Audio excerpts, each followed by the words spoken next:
Hello everyone. UPSC Hindi के इस initiative में आप सबका वेलकम है। ये सामान्य हिंदी का कोर्स जो हमारा चल रहा था, जो 150 मार्क्स का आपका मेंस का पेपर होता है, उसके लिए था। और आज हम इसके सेकेंड लास्ट पार्ट में हैं। हमने एक एक सेक्शन को कवर करने की कोशिश की है बहुत अच्छी तरह से। तो आपने अगर पुराने वीडियोस नहीं देखे हैं तो आप पीछे जाके देखिए। हिंदी के सारे लेक्चर्स पढ़े हैं जिसमें हमने डिस्कस किया है कि पत्र में कैसे आपको क्या लिखना है, उसका क्या प्रारूप होगा। उसके बाद विलोम के लिए, उपसर्ग और प्रत्यय के लिए। तो आपको सारे वीडियोस इसी चैनल पे मिल जाएंगे और वो काफ़ी हेल्पफुल रहेंगे आपकी तैयारी में। ये वीडियो जो है हमारा जो वाक्य शुद्धि का प्रश्न आता है, 10 नंबर का प्रश्न आता है यहाँ पर। और ये दो तरह से आता है। एक आता है कि आपको वाक्य दे दिया गया, कुछ उसमें त्रुटियां होंगी, कहीं पर कुछ लिंग संबंधी गलतियां होंगी, कुछ कारक संबंधी होंगी, तो आपको वो सही करके उसको लिखना है। और दूसरा, कभी कभी आयोग क्या करता है कि 10 नंबर के प्रश्न को वो दो भागों में डिवाइड कर देता है, 5 और 5। तो 5 नंबर में वो आपको वाक्य दे देगा और बाकी बचे 5 नंबर में वो आपको शब्द दे देगा, जिसको लिखने का तरीका आपको वहाँ पर बताना होगा। सही तरीका क्या होता है, वो गलत शब्द लिखा होगा। तो ऐसे दो प्रश्न बनते हैं इस सेक्शन से, जो कि है शुद्ध अशुद्ध वाक्य का सेक्शन। और एक और सेक्शन अब हमारे पास बस बचता है मुहावरे का, और जिससे हमें वाक्य प्रयोग भी करना होता है। मुहावरों का अर्थ ही नहीं, उसका प्रयोग कैसे किया जाता है वो भी लिखना होता है। और वो एक बहुत इंपॉर्टेंट सेक्शन है क्योंकि वो 30 नंबर का पूरा सेक्शन है। तो उसको भी हम नेक्स्ट वीडियो में कवर करेंगे और वो भी आपको इसी वीक वो वीडियो मिल जाएगा। और इसके बाद आपका ये जो सामान्य हिंदी का जो इनिशिएटिव इस चैनल ने शुरू किया था वो कंप्लीट हो जाएगा। तो आई होप कि ये वीडियो आपको ये वाला भी बहुत बेनिफिट करे। तो लेट्स स्टार्ट कि इसमें हम कैसे इस पेपर में इस सेक्शन को, जो कि 10 मार्क्स कैरी करता है, 10 नंबर के प्रश्न आते हैं। और कभी सिर्फ 5 सेंटेंस आएंगे, 5 वाक्य होंगे जिसको आपको शुद्ध करना होगा। 2 नंबर का एक वाक्य होगा और आपको वो शुद्ध करके लिखना होगा।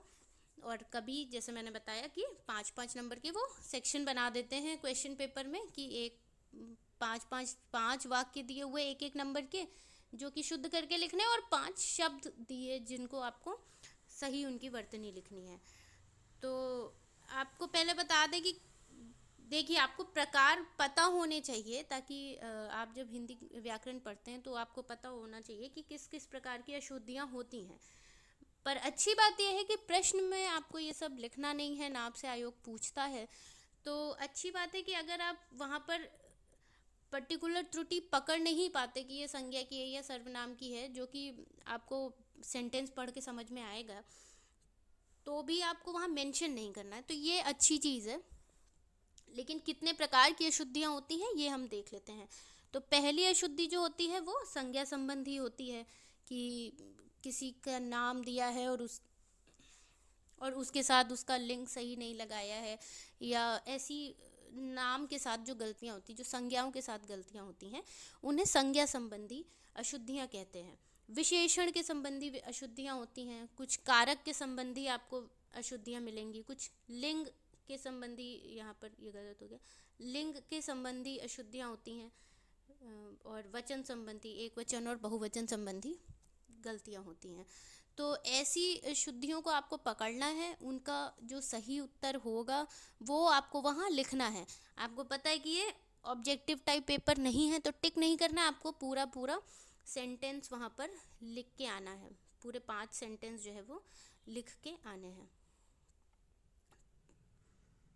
तो हम ये भी देख लेते हैं कि प्रश्न आते कैसे हैं। जैसे 2021 में ये 5, आप प्रश्न पेपर आपने पुराना देखा होगा तो आपको पता चलेगा कि ये 5 सेंटेंस आए थे, वाक्य आए थे, ये 5 नंबर के थे।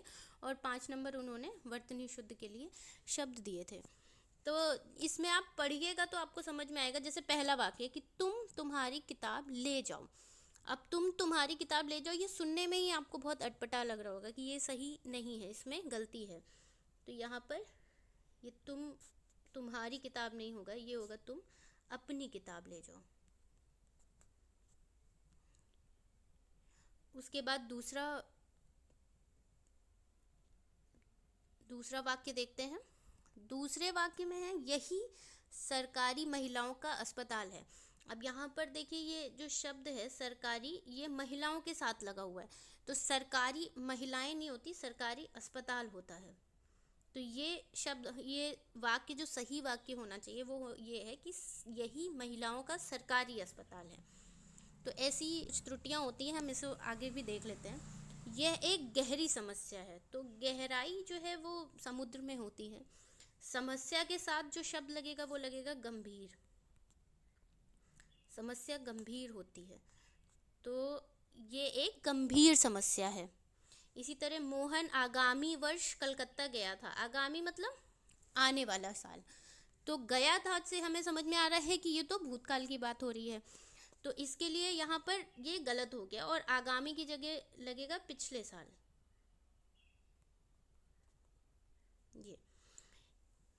ये आपका करेक्ट सेंटेंस है। बस आपको जो भी गलती है उसे समझ के उसको वहाँ पर सही करना है, और ये प्रश्न वहाँ पर अपनी कॉपी में नहीं लिखना है, आपको सिर्फ उत्तर का जो सही वाक्य है वो वहाँ पर लिखना है।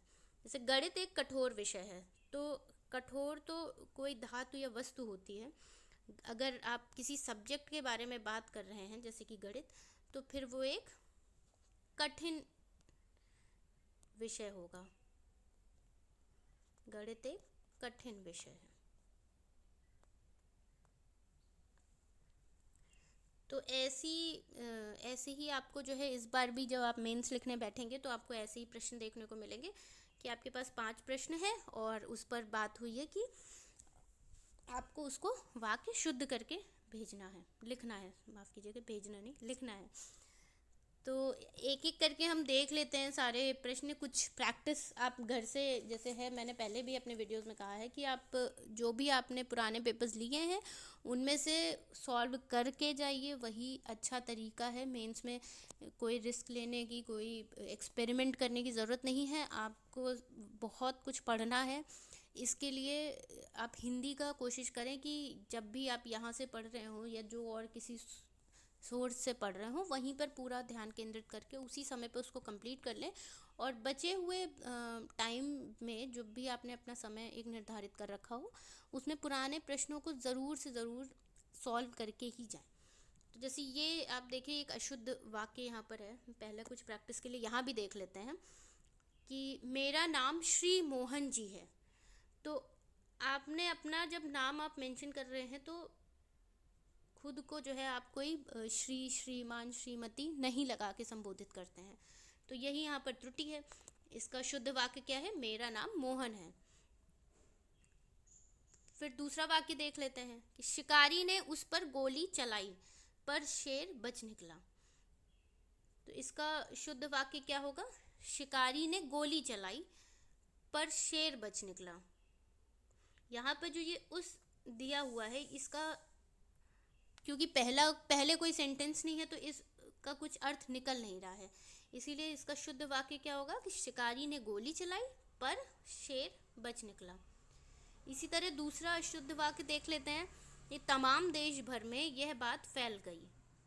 तो आप यहाँ पर लिख रहे हैं तमाम और फिर देश भर मतलब पूरे देश में, तो ये दोनों शब्द एक साथ नहीं आएंगे। तो इसका सही उत्तर जो शुद्ध वाक्य है वो है देश भर में यह बात फैल गई। जब देश भर आप लिख रहे हैं तो इसका मतलब पूरा देश वो कवर कर ले रहा है, यही शब्द। उसके बाद अशुद्ध देख लेते हैं कि वह पेड़ जो कोने पर लगा है उसके फल मीठे हैं। तो इसका शुद्ध वाक्य क्या है? उस पेड़ के फल मीठे हैं। आप वो पेड़ कहाँ लगा है या क्या है इस पर नहीं जाना है, सिर्फ इसका जो शुद्ध वाक्य बनेगा कि उस पेड़ के फल मीठे हैं। फिर एक और अशुद्ध वाक्य देखते हैं कि सामाजिक कुरीतियों का एकमात्र कारण अज्ञानता है। तो देखिए जब आप इस तरह के शब्द यूज़ कर रहे हैं, सामाजिक कुरीतियों के तो कई सारे वजह हो सकती, कई सारे कारण हैं, तो इसलिए एकमात्र कारण आप नहीं बोल सकते कि अज्ञानता है। तो जो शुद्ध वाक्य होगा वो है सामाजिक कुरीतियों का कारण केवल अज्ञानता है। ठीक है, कुछ और वाक्य भी देख लेते हैं जो जिसमें अलग अलग प्रकार की, जो भी हमने शुरुआत में प्रकार पढ़े हैं उससे संबंधित जो भी है। महात्मा गांधी के संदेशों से देश सर्वाधिक प्रभावित हुआ, ये एक अशुद्ध वाक्य है। इसका शुद्ध वाक्य क्या होगा कि महात्मा गांधी के संदेश से देश सर्वाधिक प्रभावित हुआ। तो महात्मा गांधी के जो संदेश हैं, ये संदेश लिखा जाएगा, संदेशों नहीं होगा यहाँ पर। शुद्ध वाक्य क्या है, मैं तुमसे रविवार के दिन मिलूंगा। अब रविवार भी लिखा हुआ है और दिन लिखा हुआ है, तो वार का अर्थ मतलब ही दिन होता है। जैसे सोमवार, तो सोमवार का मतलब ही है कि सोमवार मतलब वो दिन, तो आप इसको दो बार तो नहीं इस्तेमाल करिए, यही इसकी अशुद्धि है। तो इसका शुद्ध वाक्य क्या होगा, मैं तुमसे रविवार को मिलूंगा। फिर दूसरा सेंटेंस, विंध्याचल पर्वत हरा भरा हो गया। तो इसमें भी यही अशुद्धि है कि यहाँ पर विंध्याचल जो है और पर्वत दोनों साथ साथ लिखे हुए हैं, जबकि इन दोनों का अर्थ जो है विंध्याचल और पर्वत, जब विंध्याचल बोल रहे हैं तो उसमें पर्वत अर्थ जो है वो पहले से ही है, तो ये दोनों शब्द अलग अलग नहीं लिखे जाएंगे। तो इसमें क्या सही उत्तर है, अब विंध्याचल हरा भरा हो गया। तो ये आप ध्यान दीजिएगा कि अगर किसी भी पर्वत का नाम आ रहा है तो वो पर्वत और उसके फिर ये शब्द पर्वत लिखा हो, ऐसा ज़रूरी नहीं है।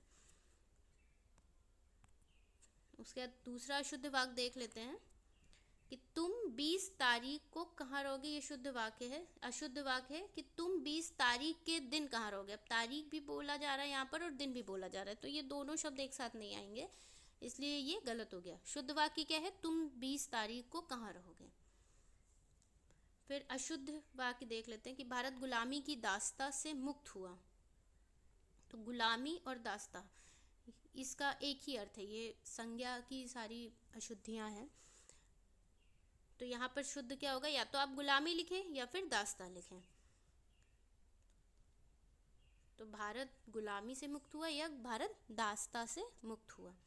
अशुद्ध वाक्य इसका देख लेते हैं, प्रातः काल के समय घूमना चाहिए। अब यहाँ समय भी कह रहे हैं और प्रातः काल तो खुद का उसका अर्थ ही निकल के आता है कि वो सुबह के समय के लिए बोला जाता है, तो इसके लिए ये शुद्ध वाक्य होगा प्रातः काल घूमना चाहिए। तुम गीता की पुस्तक पढ़ो। तो यहाँ पर गीता क्योंकि एक पुस्तक है तो उसके लिए पुस्तक अलग से लिखना नहीं सही है, तो तुम गीता पढ़ो, ये शुद्ध वाक्य यही होगा। प्रेम करना तलवार की नोक पर चलने के बराबर है। तो तलवार की नोक आप देखें, तलवार की नोक तो ये हो गई, इस पे नहीं, तलवार की धार पे चला जाता है। तो ऐसे भी शब्दों पर ध्यान दीजिएगा, ये सब आपको प्रैक्टिस से ही आएगा कि तलवार की धार लिखा जाता है, तलवार की नोक नहीं लिखा जाता। फिर तुम्हारे आने से मेरा मन गदगद हो गया। तो इसका शुद्ध वाक्य क्या होगा, तुम्हारे आने से मैं गदगद हो गया। मेरा मन नहीं होगा, उसकी जगह पर मैं गदगद हो गया। वर्षाकालीन दिनों में कीचड़ हो जाता है। तो वर्षाकालीन फिर दिनों में, तो या तो आप लिखे वर्षा के काल यानी वर्षा के वक्त, वर्षा का जो समय होता है साल में, या फिर वर्षा के दिनों में। उसके बाद ये कुछ सर्वनाम संबंधी अशुद्धियां हैं, यहाँ पर देखते हैं। जैसे मैं तेरे को बता दूंगा, तो मैं तेरे को बता दूंगा, ये कुछ जगहों पर कभी आपको इसको सुनने में लगेगा कि सही है, क्योंकि उत्तर प्रदेश के भी कई हिस्सों में हिंदी कई तरह से बोली जाती है, और ये खास करके वेस्टर्न यूपी में जो मेरठ हापुड़ क्षेत्र है उस तरफ जो है ऐसे शब्द हो सकता है कि कुछ लोग बोलते हों, पर जब आप हिंदी लिखते हैं तो फिर ये गलत माना जाता है। तो इसलिए जो उस तरफ के क्षेत्र के लोग हैं वो इस बात का ध्यान रखें कि मैं तेरे को बता दूंगा, जो दिल्ली और इधर से लगे हुए क्षेत्र हैं वहाँ पर जो लोग बोलते हैं वो व्याकरण के हिसाब से वो गलत माना जाता है। कम से कम आप पेपर में तो नहीं लिख के आएंगे कि वो अशुद्ध वाक्य ही माना जाता है। तो शुद्ध वाक्य क्या होगा, मैं तुझे बता दूंगा। पिताजी ने मुझसे कहा। तो पिताजी ने मुझे कहा, मुझसे नहीं कहा, मुझे कहा। फिर अशुद्ध वाक्य देख लेते हैं, उसने जल्दी घर जाना है। तो उसने जल्दी घर नहीं जाना, उससे जल्दी घर जाना है। राम थक कर उसके घर में सो गया। राम थक कर अपने घर में सो गया, राम थक कर उसके घर में सो गया, वो सही नहीं है। वो राम जब अपनी बात कर रहा है तो वो अपने घर में ही सो गया, ऐसा लिखा जाएगा। फिर अशुद्ध वाक्य देखते हैं। यह लोग कहाँ जा रहे हैं, तो ये लोग कहाँ जा रहे हैं ये लिखा जाएगा, यह और ये, इसका डिफरेंस है। उसके बाद कुछ और देख लेते हैं कि दही में कौन पड़ा है, तो दही में कौन नहीं पड़ा होता, दही में क्या पड़ा है।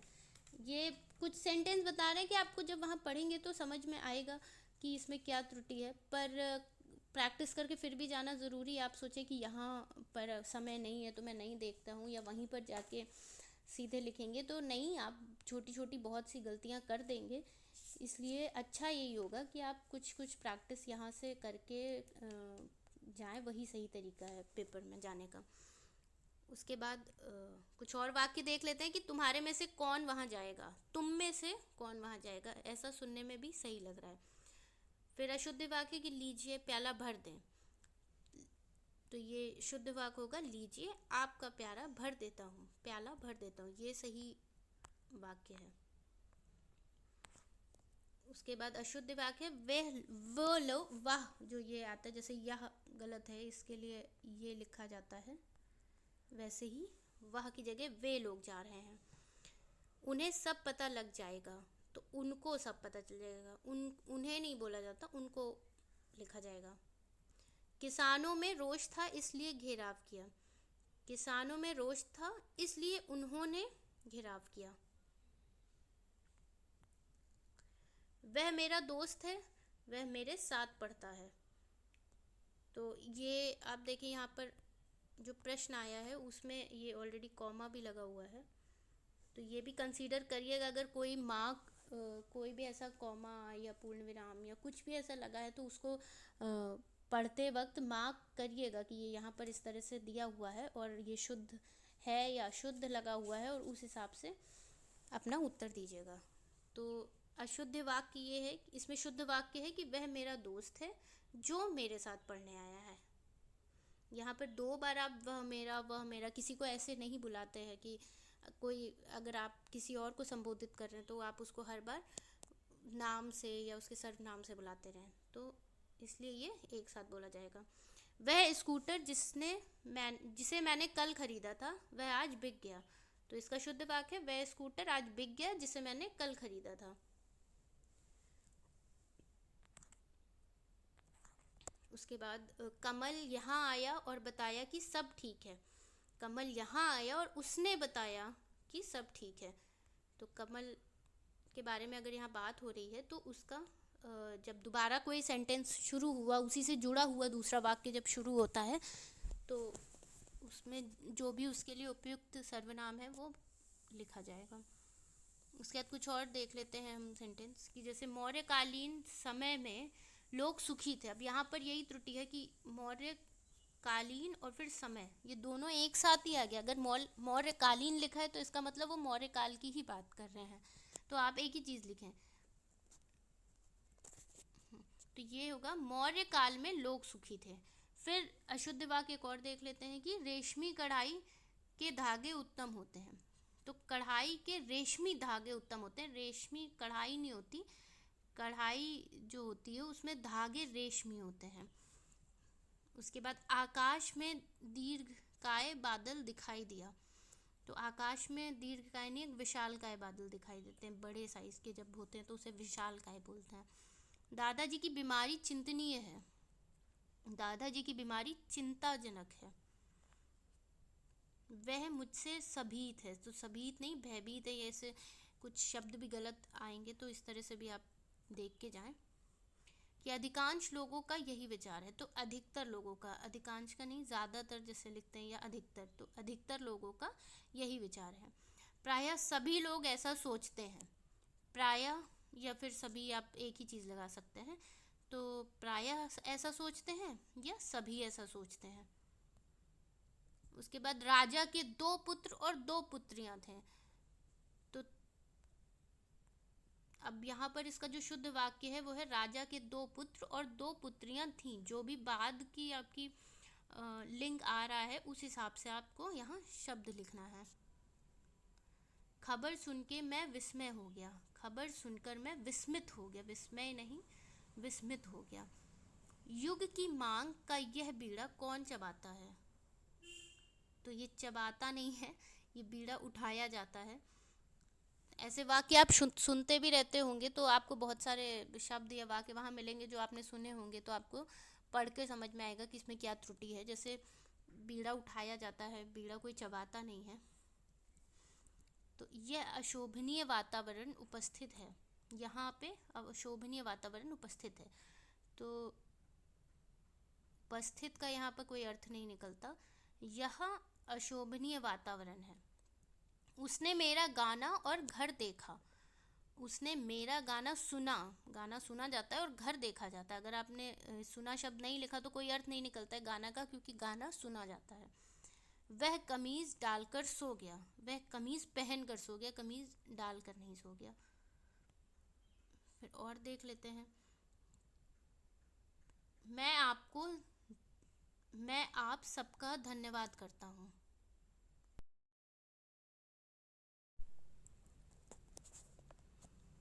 तो इसका शुद्ध वाक्य होगा, मैं आप सबको धन्यवाद देता हूँ। धन्यवाद दिया जाता है, तो इसलिए धन्यवाद देता हूँ। शिक्षा लेने में कंजूसी क्यों? तो शिक्षा ली नहीं जाती, शिक्षा पाई जाती है। तो शिक्षा पाने में कंजूसी क्यों, ये इसका शुद्ध वाक्य होगा।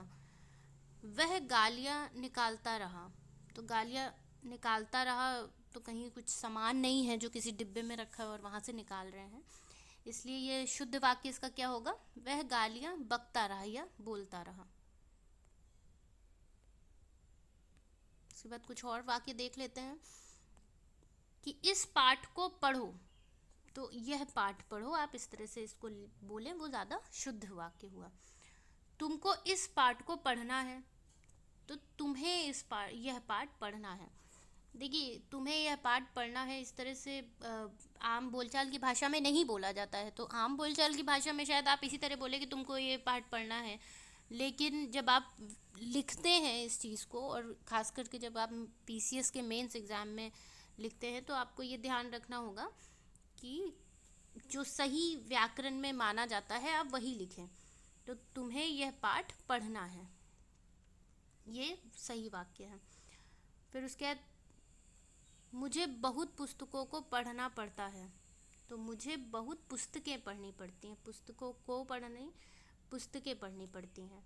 इसके बाद उसको तो समझ में नहीं आता, ये एक अशुद्ध वाक्य है कि उसको तो समझ में नहीं आता। ऐसा हम लोग कभी कभी आम बोलचाल की भाषा में बोल भी देते हैं कि उसको तो समझ नहीं आता, लेकिन उसे तो समझ में नहीं आता, समझ में आता नहीं, ऐसा आप लिख के आइए। वह रोज़ ऑफिस को जाता है, ये एक अशुद्ध वाक्य है। वह रोज़ ऑफिस जाता है, ऑफिस को नहीं जाता, ऑफिस जाता है।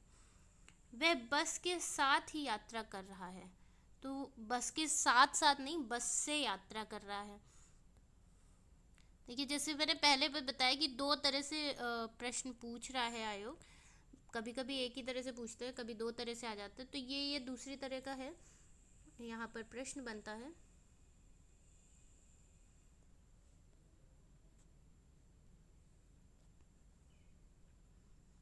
तो वो ये है कि आपको वर्तनी शुद्ध करनी होगी। आपको एक शब्द दिया जाएगा और आपको देखना है कि उसमें क्या गलती है।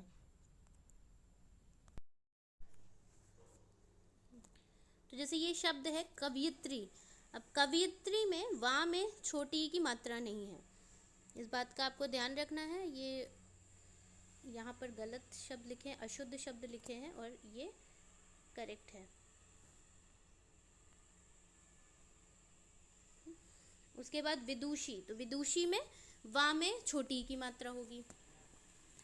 क्लेश जब लिखते हैं तो उसमें ये वाला शा ना होके, ये षटकोण वाला शा ना होके, ये शलजम वाला शा होगा, क्लेश। श्रृंगार, ये कई बार पूछा जाता है और यहाँ से कई बार गलतियाँ भी होती हैं। श्रृंगार में आप ध्यान से देखिए, ये श्रा में नीचे लाइन नहीं होती, इसमें नीचे बस रा होता है, और श्रृंगार ऐसे लिखना है। तो यही सही तरीका है। ये कई बार ये प्रश्न पूछा भी जाता है, उसके बाद उज्ज्वल देख लीजिए, उज्ज्वल भी कई बार रिपीट होता है। ये इस बार हमें मुझे लगता है कि 2021 में भी पूछा गया था। तो उज्ज्वल में जो है दोनों जो जा होते हैं वो आधे लगते हैं। मैं सिर्फ वही इम्पोर्टेंट इम्पोर्टेंट बता रही हूँ जो कि आपको मदद करेगा प्रश्न में, या जहाँ पर ज़्यादा कन्फ्यूजन होती है। और आयोग भी इसीलिए ये शब्द डालता है क्योंकि वो कन्फ्यूजन हमेशा रहती ही है। जैसे हिरण्यकश्यपु, ये भी बहुत बार पूछा जाता है। और हिरण्यकश्यपु में या नहीं होता है, शा में छोटी ई की मात्रा होती है और या नहीं होता। तो हिरण्य वैसे ही लिखा जाएगा कि हा में छोटी ई की मात्रा, रा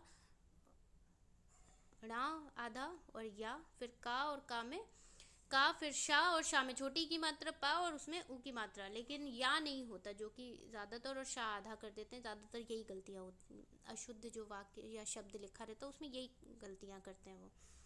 फिर कवियत्री हमने ऊपर भी देखा था कि वा में कोई मात्रा नहीं होती, या में छोटी की मात्रा और त्रा में बड़ी की मात्रा होती है। अनुषांगिक, अनुषांगिक नहीं होता, आनुषांगिक होता है। उसके बाद परीक्षा, तो रा और छतरी वाला जो आप छा लिखते हैं उसमें आ की मात्रा, परीक्षा ऐसे लिखा जाता है। अनुग्रहित, तो इसमें गा में ये वाला राना होके गा में ये रा होता है, अनुग्रहित। उसके बाद नर्क, तो नरक। टिप्पणी नहीं होता, टिप्पणी होता है ये। उसके बाद विरहणी, तो विरहिणी, हा में छोटी की मात्रा लगती है। प्रज्वलित, तो उसमें भी प्रज्वलित में जा आधा होता है, वा और फिर ला में छोटी की मात्रा और ता। उज्ज्वल, जो हमने ऊपर भी देखा, उज्ज्वल और उज्ज्वल कई बार रिपीट होता है, इसलिए यहाँ पर आपको ये कई बार प्रश्न दिखेगा। समुज्ज्वल, समुज्ज्वल में भी दोनों जा जो होंगे वो आधे होंगे। उसके बाद सुषुषा, तो इसमें आप देखिए कि कौन सा शाह है, क्योंकि इसी में कन्फ्यूजन सबसे ज़्यादा होती है। ये बहुत ज़रूरी शब्द है और सबसे ज़्यादा कन्फ्यूजन भी यहीं पर होती है कि इसमें पहले तो ये शलजम वाला शाह है, फिर श्रा है और उसमें बड़े ऊ की मात्रा है, और फिर षटकोण वाला आपका शाह है। इसमें सा नहीं आएगा। समाज वाला जो समाज शब्द में जो सा इस्तेमाल होता है वो नहीं आएगा, इस बात का ध्यान रखें। उसके बाद ईर्षा, ईर्षा आप देख ले कैसे लिखा हुआ है। उज्ज्वल, वहाँ भी हमने देखा था। फिर दुनिर्वार, ये भी कई बार आ चुका है। दुविर्वार नहीं होता, दुनिर्वार होता है। उसके बाद द्वारिका कैसे लिखा हुआ है, द्वारिका नहीं द्वारका होता है, रा में कोई मात्रा नहीं होती, द्वारका। पूजनीय भी कई बार आता है और ये कई तरह से लिखा रहता है, पर जो सही तरीका है वो पा में बड़े ऊ की मात्रा, पूरा जा, ना में बड़ी ई की मात्रा और या, पूजनीय। उसके बाद अंतर्ध्यान, अंत ध्यान ऐसे लिखा जाएगा। और अहिल्या में अहिल्या होता है, हा में कोई मात्रा नहीं होती। वाग्मय में होगा, इस तरह से लिखा जाएगा। अंतर्धान आप देख लीजिए, ये भी कई बार रिपीट होता है तो इसलिए ये दोबारा भी आया हुआ है। उसके बाद षष्टम को षष्ट लिखा हुआ है। अनुषांगिक को आनुषांगिक लिखा जाता है, बड़ा आ होता है। ये राहुल और राहुल तो ये सही लिखा हुआ है, ऐसे ही लिखा होता है।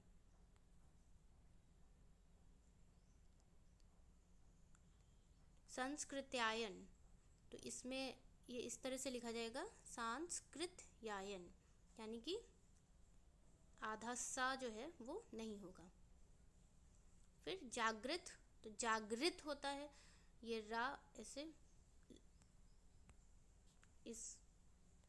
इसमें में ये वाला रा ना होके ये होगा, जागृत।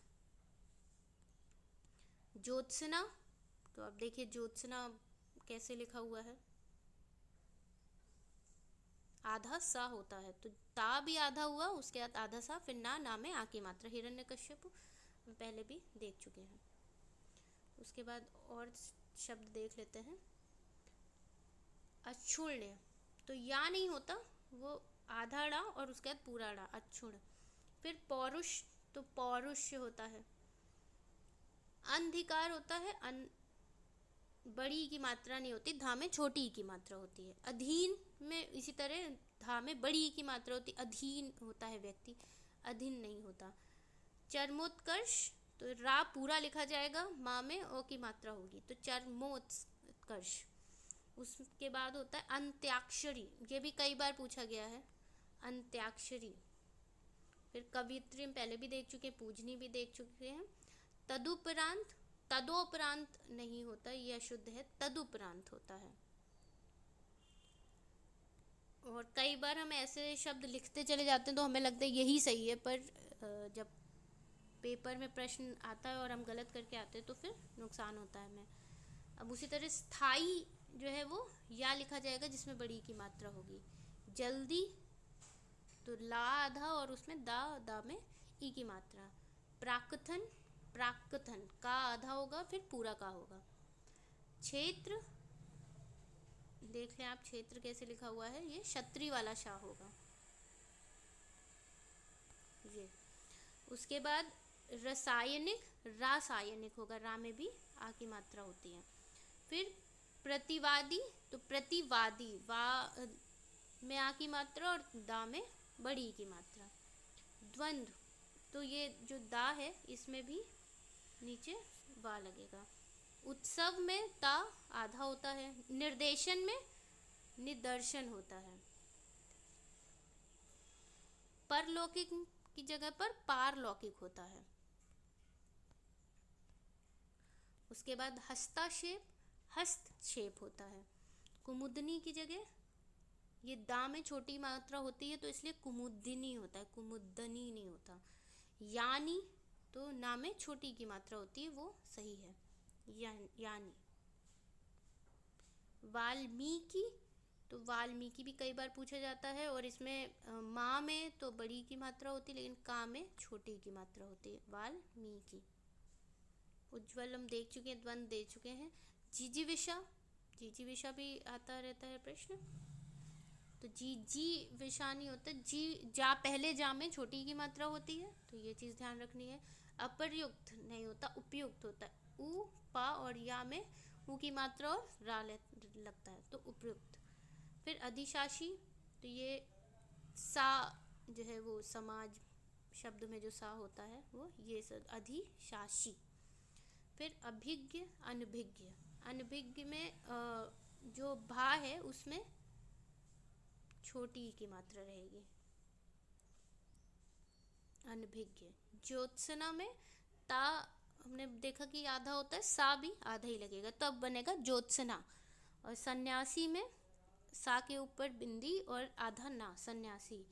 हतोत्साहित में, हतोत्साहित में भी आधा ता होगा फिर सा होगा, यहाँ तक तो ठीक है, लेकिन हा में छोटी की मात्रा, हतोत्साहित ये निकल के आता है शब्द। मानवीकरण में, मानवीकरण तो वा में बड़ी की मात्रा होती है। सृदश्य देख लीजिए, तो सृदश्य में भी या दृश्य बोलते हैं ना, तो या लगेगा। अनुषांगिक, ज्योत्सना हम देख चुके हैं।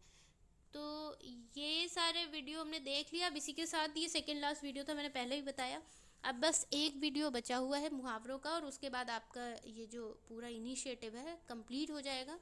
तो हिंदी का जो आपका 150 मार्क्स का जो प्रश्न आता है उस पर हमारी कोशिश है कि आप 90 से 100-110 के बीच में नंबर लाते हैं तो वो अच्छे माने जाते हैं, और आपकी जो जीएस और ऑप्शनल में मेहनत है वो सार्थक हो जाएगी।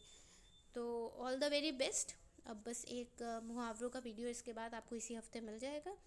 Thank you so much.